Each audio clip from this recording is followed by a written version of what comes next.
ত্রয়োদশ জাতীয় সংসদে বিরোধী দলীয় নেতৃত্বে এসেছে নতুন চমক। বিরোধী দলীয় নেতা নির্বাচিত হয়েছেন শফিকুর রহমান, যিনি বাংলাদেশ জামায়াতে ইসলামের আমির। উপনেতা করা হয়েছে দলটির নায়েবে আমির সৈয়দ আবদুল্লাহ মোহাম্মদ তাহেরকে।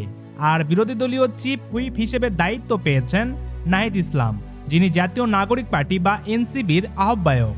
আজ মঙ্গলবার নবনির্বাচিত সংসদ সদস্যর শপথ গ্রহণের পর সংসদীয় দলের বৈঠকে এই সিদ্ধান্ত নেওয়া হয়। ঢাকা 12 আসন থেকে নির্বাচিত জামায়াতের সংসদ সদস্য সাইফুল আলম খান মিলন গণমাধ্যমকে বিষয়টি নিশ্চিত করেছেন। জানা গেছে খুব শীঘ্রই 11 দলীয় জোট যৌথ সংবাদ বিজ্ঞপ্তির মাধ্যমে আনুষ্ঠানিক ঘোষণা দিবে। দুপুর 12:30টার দিকে প্রথমে জামায়াতের এমপিরা শপথ নেন, এরপর শপথ নেন এনসিবির সংসদ সদস্যরা। শুধু সংসদ সদস্য হিসেবেই নয়, সংবিধান সংস্কার পরিষদের সদস্য হিসেবেও শপথ নিয়েছেন 11 দলীয় নির্বাচনী ঐক্যের প্রতিনিধিরা।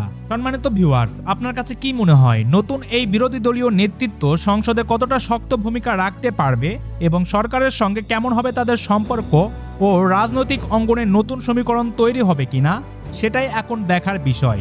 এই বিষয় নিয়ে আপনার যদি কোনো মতামত থাকে তাহলে আপনি ভিডিওর নিচে কমেন্ট করে জানাতে পারেন, এবং আপনি যদি আমাদের চ্যানেলে নতুন হয়ে থাকেন তাহলে চ্যানেলটি সাবস্ক্রাইব করে আমাদের সঙ্গেই থাকবেন।